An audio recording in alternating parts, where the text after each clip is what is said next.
Okay, something finally pissed me off enough to make a video. After this last shooting in California, President Obama, or should I say King Obama, or whatever, Lord Obama, or whatever you wish to call him today, has come out with a brainstorm. He is going to make everyone on the do not fly list. He's going to make it so they cannot purchase, possess, firearms. They're not allowed to have firearms. Their Second Amendment rights have been stripped. Okay, this would be a reasonable idea if there was some way you could challenge the do not fly list at least, but you're guilty until proven innocent if you're on a do not fly list. Connecticut's government, Malloy, has already jumped on this. He's going to put through an executive order, an I am God order, that is going to, he's got to get the do not fly list off the federal government, which he may or may not be able to do. Because if the do not fly list was really a list of only bad guys, that would be a different matter. But nobody knows if they're on the do not fly list until they try to fly. You can't find out if you're on it, and if you are on it, you can't find out how you got there. You cannot go to a court of law and say, hey, I was put on there by mistake.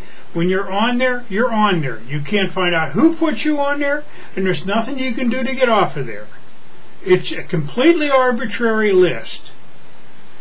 You could, the people that make these lists and the people that approve names to go on there, these guys aren't typing it into a computer. Their secretary's got to turn on their computer in the morning because they don't know that it's the blue button that you push. They got to have their computer warmed up for them in the morning. So what's to say some secretary or clerk somewhere has a grudge against you for any one of a trillion reasons? They can put your name on that list and nobody will know who put them on. It can't be traced back to them. So you're on that list, your Second Amendment rights are completely violated, and you cannot challenge it in any way. And there's no way you can get removed from it. Now that's bullshit, and that's another way to violate. The state of Connecticut, you got to love it. Their motto is on their license plates is the Constitution State. Well, apparently that applies to everything except the Second Amendment in their minds. They've been doing all kinds of gun grab shit up there, and this weapon's illegal and that weapon's illegal, and we're going to stop violence. You want to stop violence in your school, you stupid son of a bitches? Put 2 ex-Marines in there. Put 2 retired state police like we do in a lot of schools in Pennsylvania. State troopers got a second life. They go and they become school security guards. You put 2 of them in a school, instant solve your problem. Of course, that wouldn't fit with your agenda of grabbing guns, would it, you son of a bitches? That's all they would have to do is pass a federal law that if you have a school, you have to have 2 security guards and a camera system in it.